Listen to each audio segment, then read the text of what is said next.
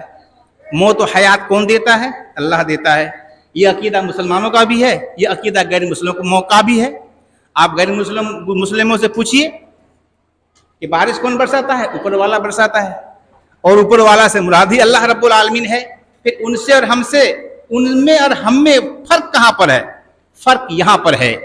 ہم جس طرح سے اللہ رب العالمین کی ربوبیت پہ ایمان رکھتے ہیں کہ اللہ رب العالمین ایک ہے، وہی سارے جہان کا خالق و مالک و رازق ہے، ٹھیک اسی طرح سے ہم عبادت کے لائق بھی اسی کو جانتے ہیں اور اسی کے سامنے سر جھکاتے ہیں.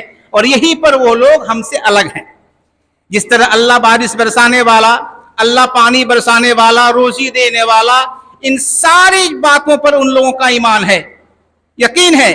لیکن جب سر جھکانے کی باری آتی ہے تو اس ایک اللہ رب العالمین کے سامنے سر نہ جھکا کر مختلف جگہوں پہ سر جھکاتے ہیں، اور اسی چیز سے بچنے کے لیے کہا ہے. یہی ہے طاغوت، اور اسی طاغوت سے بچنا ہے. میرے بھائیوں، بات بہت لمبی نہیں کروں گا، تو اس لیے اور اسی توحید کا جو کلمہ ہم پڑھتے ہیں وہ ہے لا الہ الا اللہ. یہ تو توحید ہے. اور محمد رسول اللہ، جس کو ہم لوگ کلمہ طیبہ اور کلمہ شہادت سے جانتے ہیں، تو لا الہ الا اللہ اور محمد رسول اللہ. تو لا الہ الا اللہ جب ہم اللہ رب العالمین کو ایک جان لیا اور ایک مان لیا، تو لا الہ الا اللہ کے اندر، اس کے اندر بھی دو چیز ہے، بنیادی چیز. اس کے اندر دو چیز ہے. لا الہ الا اللہ کے اندر بہت سارے ہمارے بھائیوں کو ترجمہ معلوم ہے کہ نہیں، ہمارے ماؤں کو بھی ترجمہ معلوم ہے کہ نہیں. لا الہ الا اللہ، اللہ کے علاوہ کوئی معبود نہیں ہے. نہیں ہے کوئی معبود سوائے اللہ کے، یعنی اللہ رب العالمین کے علاوہ کوئی معبود برحق نہیں ہے.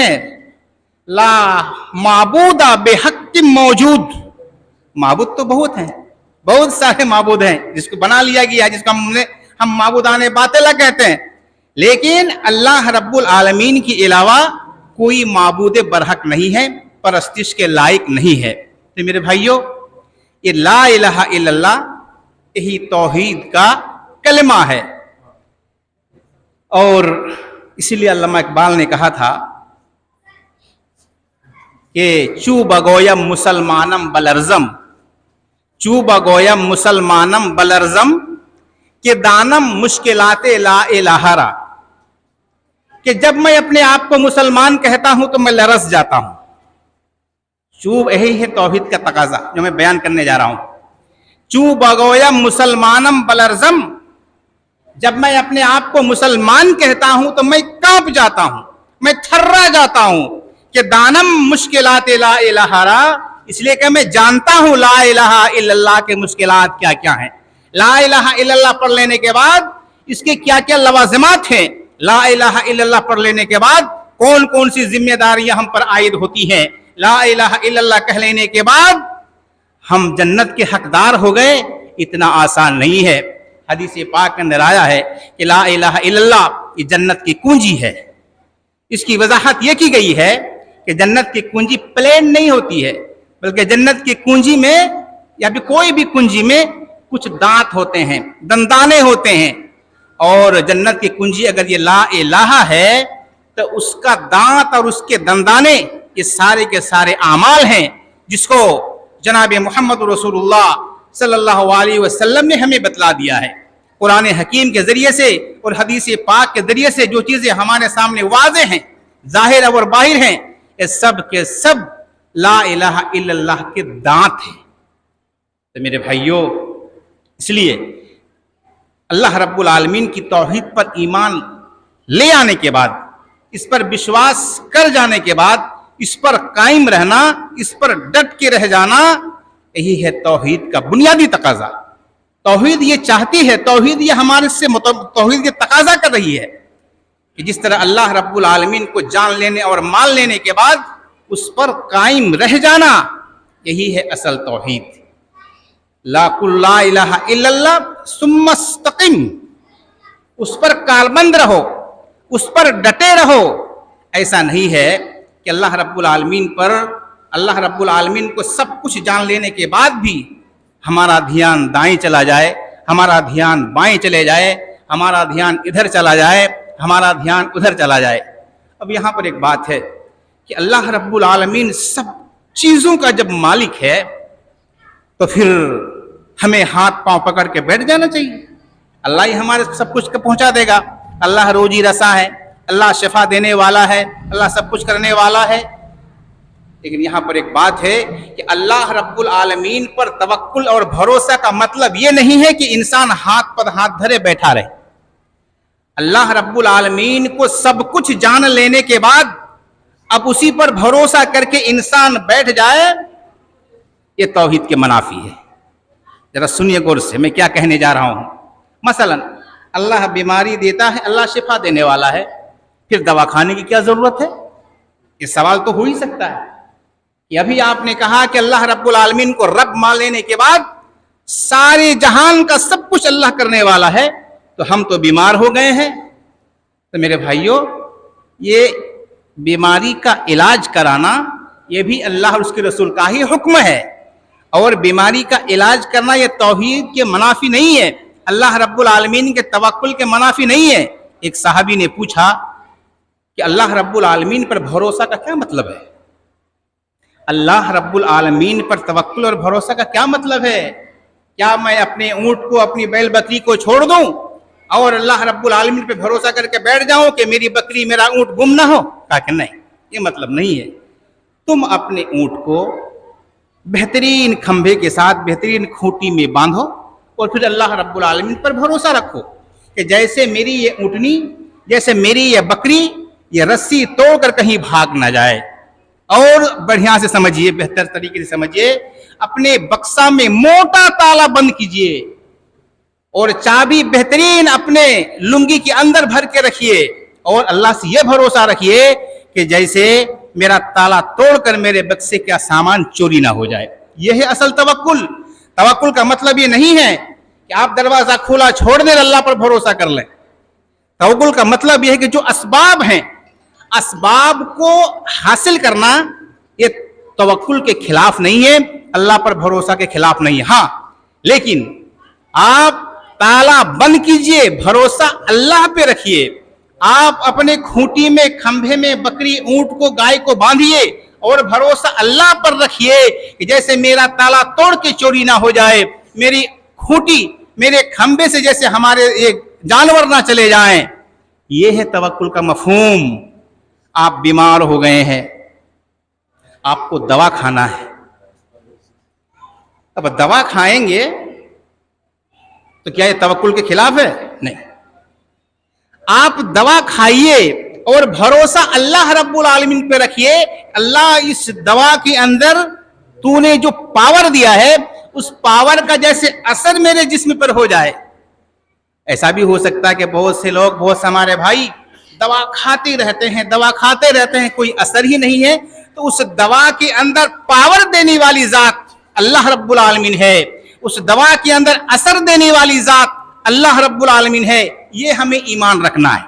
تو اللہ رب العالمین کو رب ماننے کا مطلب یہ ہوا کہ جب سارے جہان کا وہ کارساز ہے تو اللہ رب العالمین کی اس دنیا میں جو اسباب ہیں ان اسباب کو اپنانا یہ توحید کے منافی نہیں ہے، بلکہ اسباب کو اپنانا یہ توحید کے موافق ہے۔ تو اس لیے میرے بھائیوں، اللہ رب العالمین کی توحید لا الہ الا اللہ محمد رسول اللہ کہہ لینے کے بعد جو اس کے تقاضے ہیں اس پر کار بند رہنا آج کی اس دنیا میں بہت ضروری ہے۔ آج پوری دنیا کے اندر اسلام اور مسلمان اور ساری چیزوں کی آفتیں، مصیبتیں، بلائیں، یہ ساری چیزیں دیکھ کر بسا اوقات ایمان ہمارا ڈگمگانے لگتا ہے۔ ایک بنیادی بات کہتا ہوں، ایک لوگوں سے پوچھا گیا کہ جب ہم اللہ رب العالمین پر بھروسہ کرتے ہیں، جب اللہ رب العالمین ہمارا سب کچھ ہے، پھر ہمارے اوپر نصرت اللہ کی کیوں نہیں آتی ہے، اللہ کی مدد کیوں نہیں آتی ہے؟ تو میرے بھائیوں، ایک صاحب تقریر کر رہے تھے توحید پر، کچھ لوگوں نے کہا کہ فلاں جگہ پر اس طرح کی آفتیں آئی ہیں، بلا مصیبت پر آئی ہیں، اور آپ عقیدہ توحید پہ بیان رکھ رہے ہیں۔